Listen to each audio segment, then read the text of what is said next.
In this section, we discuss the positivity principle perspective, which is important because it takes you out of the frustration of limited thinking and puts you into the fascination of possibility thinking.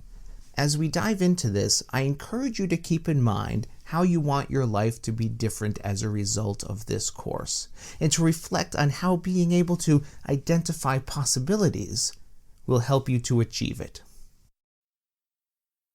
Consider this. How many arguments have you had with someone simply because you're coming at it from different perspectives? Yes, it's possible that you're perhaps maybe even both wrong about your understanding of the situation. But what is more likely the case is you are both correct, considering the vantage point from which you're interpreting the situation. One of my favorite examples of this is a cartoon where two people are arguing about how many logs are on the ground. One says that there are 4 logs, while the other is insisting that there are 3. But if you take a step back, it's entirely clear that they are both right, considering their limited perspective. Another example is of a view of the Great Pyramids in the seemingly secluded desert of Egypt, but when we move the camera back, we realize it's not quite secluded after all. But this doesn't only apply to photographs and cartoons and arguments with family, friends, or colleagues. It also applies to your own internal understanding, processing, and managing of your life circumstances. And this is especially important when life surprises can perhaps bump into you and perhaps leading to unwanted consequences spilling out. These experiences don't need to lead to a bad day, week, month, or year. To ensure positive experiences, all you have to do is widen your perspective to consider all the possibilities.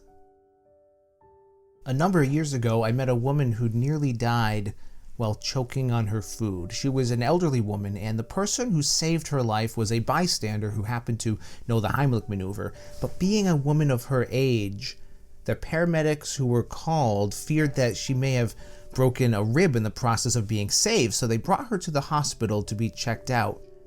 Think about this.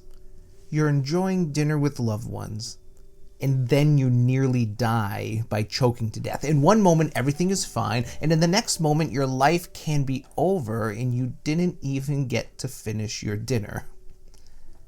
So this woman was having a very bad day. It was now being rushed to the hospital. But what happened next is why I'm sharing this story with you. The doctors and nurses didn't find any broken ribs, but what they did find was an aneurysm that was about to burst.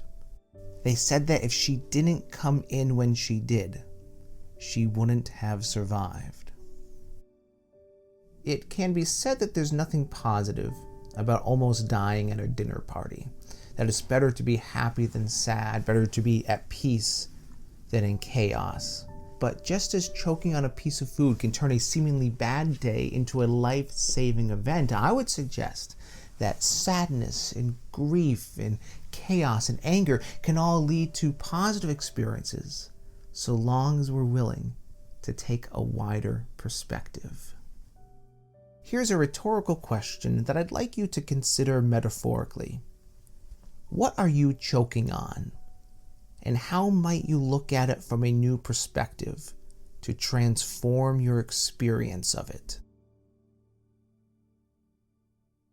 Perspective skills can be honed in a number of ways, but one of my favorite practices is something called the awareness game. And to play this game, you simply identify everything that you're aware of in any given moment.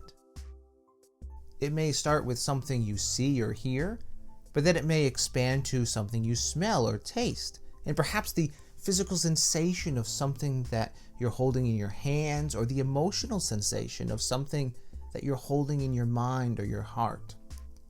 This game isn't about casting judgments or categorizing these things.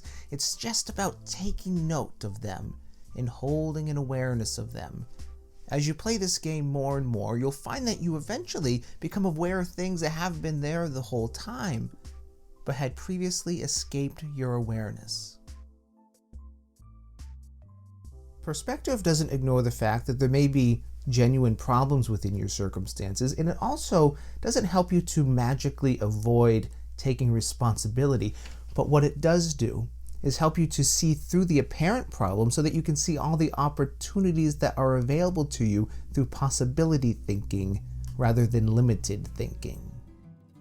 In the next video, you're going to watch a segment from a live presentation I gave on this topic. But before you move on, in the comment section below, describe a negative situation that you personally experienced and outline any details that you may have missed at the time. Next, describe at least one positive outcome that happened as a result of this experience.